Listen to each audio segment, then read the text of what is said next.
It is a great honor and privilege to introduce Rabbi Michael Haste. We're here in Yerushalayim, and I had the great zchut to meet your father a few years ago when he came here for his grandson's bris.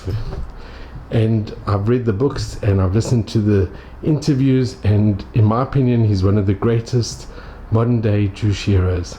So if you could let us a little bit about who your father was and what an incredible, inspiring and amazing person. Yeah, he really was. He really was. He was a very inspiring person. He was very inspired also, permeated completely with Ahavat Yisrael and Ahavat Eretz Yisrael and Torat Yisrael. And he came from a small, probably there were about 1,200 Jewish families that lived in Bohorodchany, Poland, which was in eastern Galicia. Today it's of course part of the Ukraine, not part of Poland today. It was part of Ukraine, and the town was a mixture of both of Polish and Ukrainian nationals. Almost all of them were anti-Semitic, and a large Jewish contingency.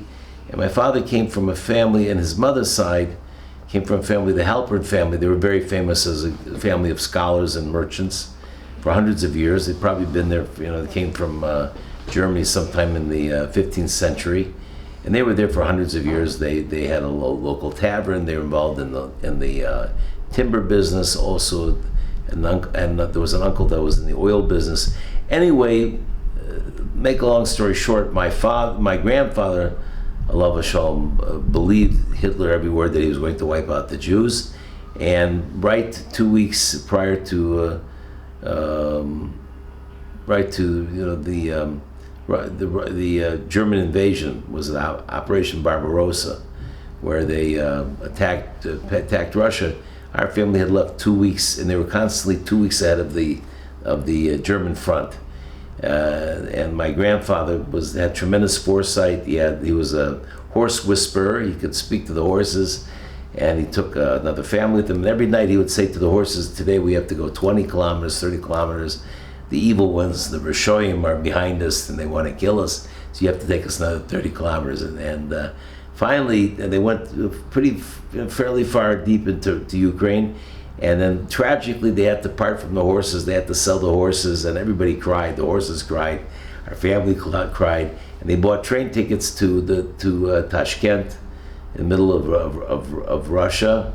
And I think originally my grandfather wanted to make it somehow by horse and wagon, make it to China or something, just wanted to get out of Europe.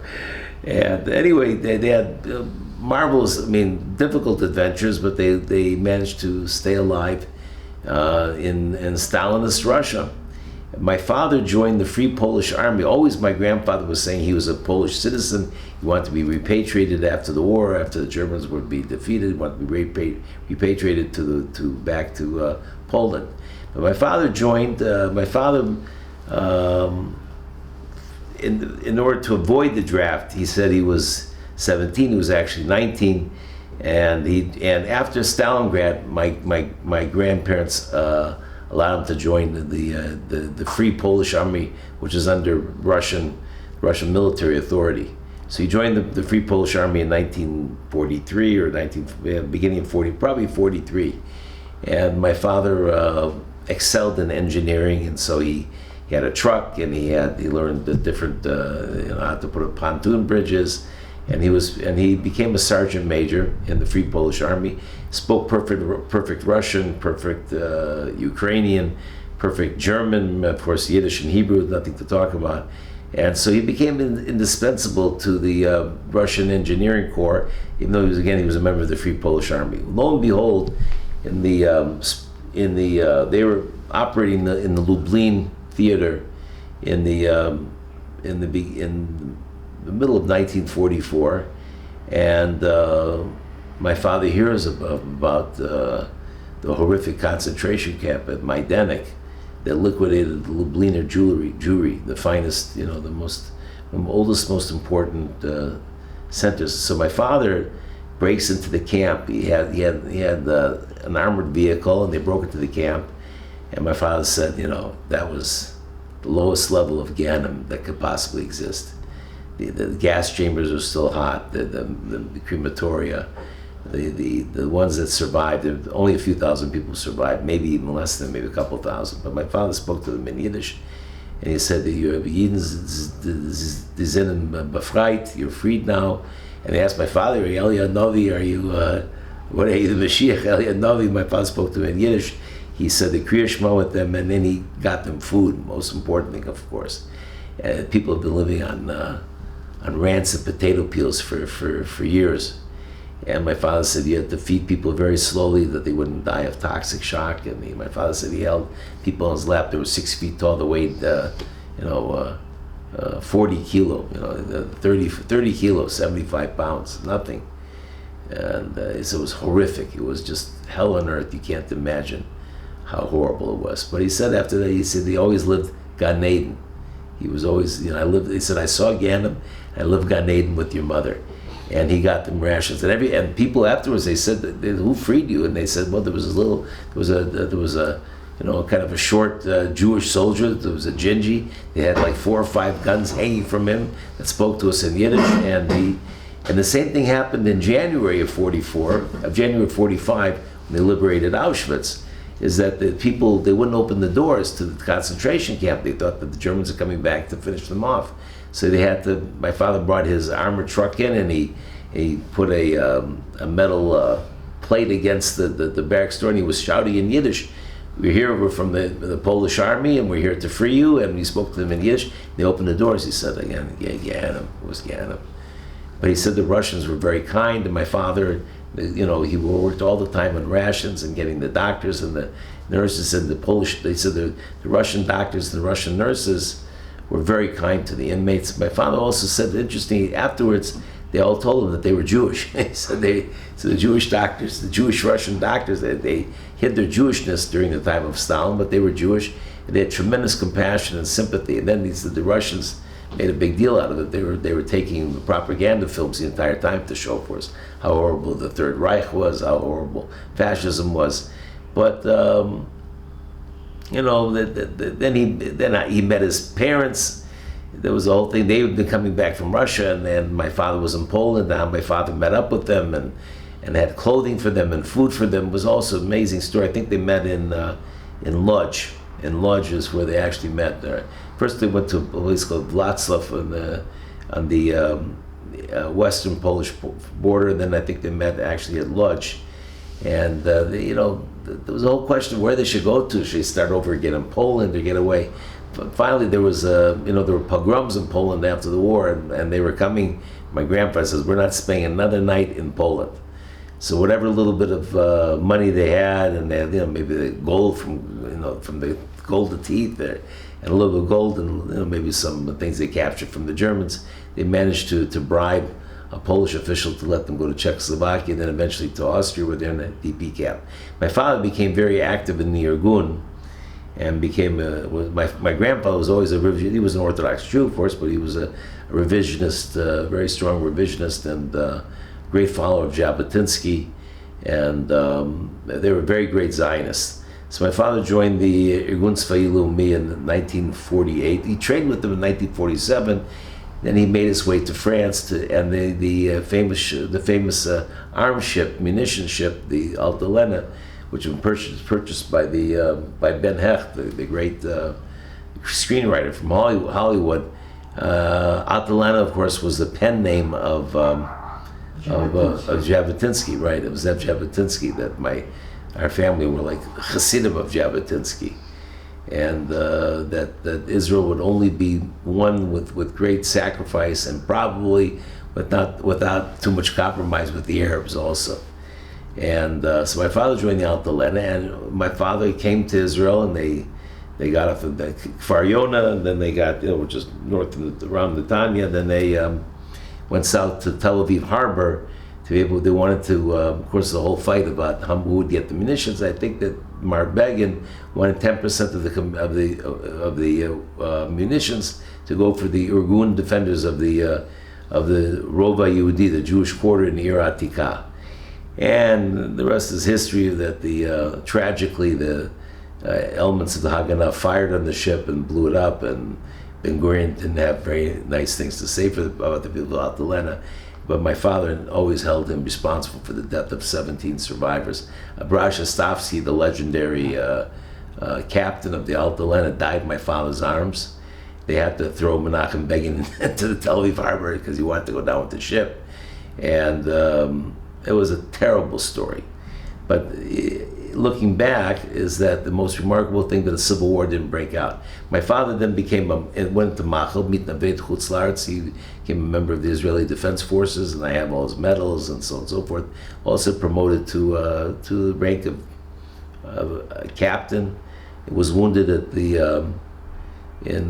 fought with the Alexandroni Brigade in the north and in the south, captured Gamal Abdel Nasser, and had many adventures. But he said he couldn't stay in Israel because he couldn't get a job. He wanted to stay here. He wanted to stay. He was a Zionist, big Zionist, but he was discriminated against because he was a member of the revisionists and the Histadrut and the different leftist union organizations were not allowing Irgun members to be mainstreamed into Jewish life, into economic life. So my father went back to Europe, joined his parents in the near Salzburg in their DP camp, and then they eventually migrated to America. My father to Canada, my grandparents to Minneapolis, Minnesota.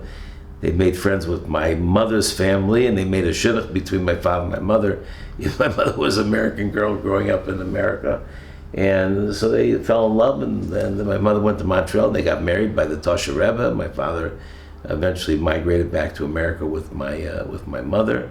That's where their parents lived, and my father eventually went to school, became a great engineer, had 21 patents, and he built a magnificent business together with his brother and his partner, my uncle Haste, and he should live and be well. And they were, Baruch Hashem, very successful and very, very philanthropic. They started the Haste Hebrew Academy in Indianapolis. My father was the chairman of the board of Touro College, very involved in education, and a huge Zionist. We were, from 1973 on, we came to Israel often. I got married, then eventually we built a home here in Beit Dagan.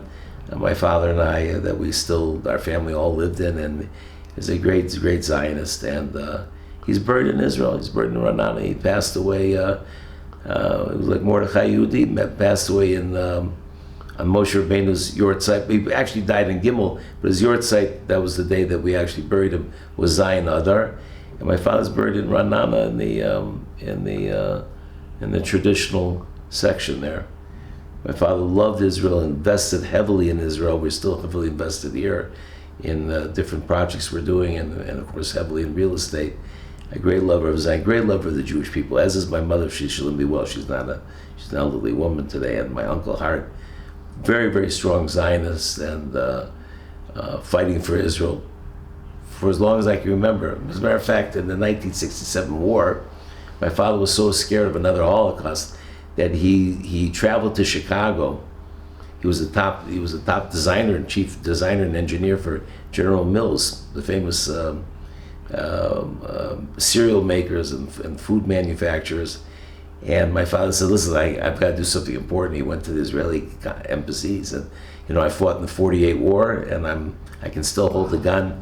I'm going to go fight for Israel again." So in 1967, he volunteered. Although by the time they could get to the paperwork, I think the war was over. It was done, and it was a mad time with great miracles. And my father always felt it was miraculous, the 6 Day War, and it just heightened such a sense of closeness. And my father was very upset the way that he was treated, as were all the revisionists were treated by the Ben Gurion government and the Moshe Sharet, and he was very upset about that. And he held it against Ben Gurion that he fired on the Alta Lena and that so many Holocaust survivors died. But at the end, he did. After that, especially with the triumph of Begin and the Likud in the 1977 elections, it was a different country. And my father invested heavily, started companies here, and was always about, he wanted to buy a bank here, almost got the bank. But Israel meant everything. He was either going to Israel or coming back from Israel from 1973 on. And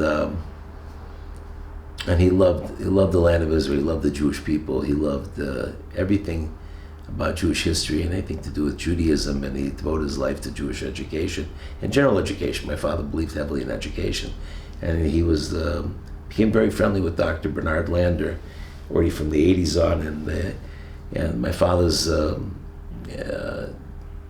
real estate genius really drove Truro to becoming a great institution. Where it had, a few thousand students. Now it's, tens of thousands of students. My father started the medical school for Shomer Shabbos children, Shomer Shabbos students, and the dental school. Those were very, very important to my father, and he was very active until the end, till he was in his mid-90s, and just a great, great man, a great father. We were best friends, and he was very, very supportive of all of his children, his grandchildren, and then so many other people also. During the shift, I got calls from people, I was a poor man, your father paid for my children's wedding. I never heard anything about it. So many mitzvahs. But the main thing is my father was very, I wouldn't say proud of the fact, but he seemed to have a tremendous sense of inspiration, the fact that he was able to liberate both Majdanek and Auschwitz, and speak to the inmates in Yiddish and get them their first rations. My father, and I have no doubt when he went to Shemayim that all those thousands of neshamas that he liberated, and their children and their families were there to greet my father with giving him a big yeshikoyach and thanking him for. Because my father really gave life to these people. They were starving to death.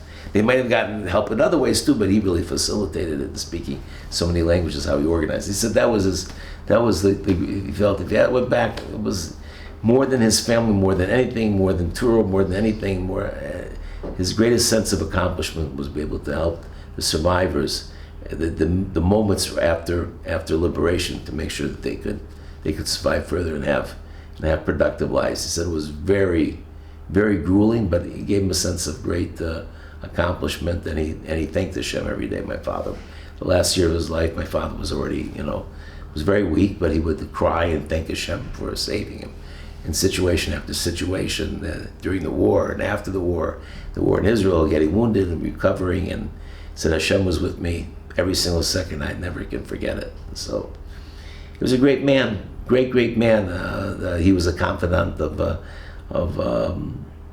Mar Begin, of Menachem Begin, of Vice President Pence. My uncle made the shidduch between Trump and Vice President Pence, between President Trump, Vice President Pence. He said, listen, we've got a great governor in Indiana. We know him for years. I introduced Mike Pence to my father probably 30 years ago, and they became good friends, and they recommended him to Trump, and Trump took him as Vice President. The rest is history. Mike Pence is a big friend of Israel, very big friend of Israel, as are all the evangelicals that love Israel extraordinarily. And it's not just the converters. That's what people say. I don't know any of them. So I'm only gonna love Israel because if you have to you have to convert to Christianity. I never heard anybody even say that, suggest that. Just that they felt that we're God's chosen people, and that we have to do everything possible to strengthen Israel and to safeguard Israel. So it was a great life. He was a very inspirational person. Loved Yerushalayim. I remember when I got engaged to Yerushalmis, my father said at my vort, he said in Yiddish, he said, I told my wife, if I'm not here, I'm in Yerushalayim. Wow. That's how much I love Yerushalayim. He said in Yiddish to all the Yiddish-speaking Mechutanim, which is a great thing. There was something to be said for Yiddish. My father spoke a beautiful Yiddish, and he could speak to my wife's family in Yiddish. They were part of the old Yeshuv, the Yerushalayimers for many generations. My father spoke to them comfortably in Ivrit and in Yiddish, and he was just a fantastic Jew, great father, great man, very loving, very inspiring, and inspired himself to do great things. So the only thing I could do is for him to say Kaddish.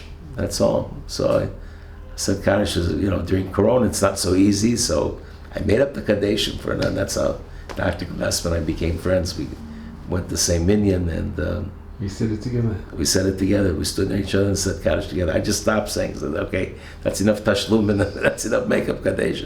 But Rav, can I ask you, what message did your father impart on you and the family? What? Did he have a central message? Or yes, that every Jew should be loyal to every Jewish person, especially loyal to Medinat Yisrael.